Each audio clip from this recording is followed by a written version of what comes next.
നല്ല വീതിയുള്ള tarring road ചേർന്ന് തന്നെയാണ് ഈ ഒരു പ്രോപ്പർട്ടി സ്ഥിതി ചെയ്യുന്നത്. 1.5 ഏക്കർ സ്ഥലമാണ് വരുന്നത്.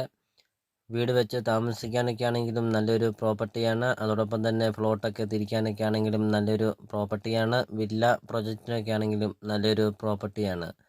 ബസ് റൂട്ട് ചേർന്ന് തന്നെയാണ് ഈ ഒരു പ്രോപ്പർട്ടി സ്ഥിതി ചെയ്യുന്നത്. 1.5 ഏക്കർ സ്ഥലത്തിൻ്റെ അകത്ത് ധാരാളം തടികളുണ്ട്, വീഡിയോയിൽ കാണിക്കുന്നുണ്ട്. അതോടൊപ്പം തന്നെ നല്ല നിരപ്പായ ഒരു സ്ഥലമാണ്. അപ്പോൾ നിങ്ങൾ ആദ്യമായിട്ടാണ് ഈ ചാനൽ കാണുന്നതെങ്കിൽ നിങ്ങൾ ഇപ്പോൾ തന്നെ നിങ്ങൾ ഈ ചാനൽ ഒന്ന് സബ്സ്ക്രൈബ് ചെയ്യുക. 100% നിങ്ങൾക്ക് ഈ ചാനൽ ഉപകാരപ്പെടുന്നതാണ്. അപ്പോൾ നിങ്ങൾ ഈ താഴെ കാണുന്ന സബ്സ്ക്രൈബ് ബട്ടണിൽ മറക്കാതെ നിങ്ങൾ ഇപ്പോൾ തന്നെ ഈ ചാനലൊന്ന് സബ്സ്ക്രൈബ് ചെയ്യുക. അപ്പോൾ ഇതിന് ഉടമസ്ഥൻ ചോദിക്കുന്ന വില 90 ലക്ഷം രൂപയാണ് ഉടമസ്ഥൻ ചോദിക്കുന്നത്. 1.5 ഏക്കർ സ്ഥലത്തിന് 90 ലക്ഷം രൂപ ചോദിക്കുന്നു. വിലയിൽ മാറ്റം വരുത്തും. ലൊക്കേഷൻ എന്ന് പറയുന്നത് കോട്ടയം ജില്ലയിലാണ്. കോട്ടയം ജില്ലയിൽ കാഞ്ഞിരപ്പള്ളി ഇരാറ്റുപേട്ട റൂട്ടിൽ കപ്പാടാണ്.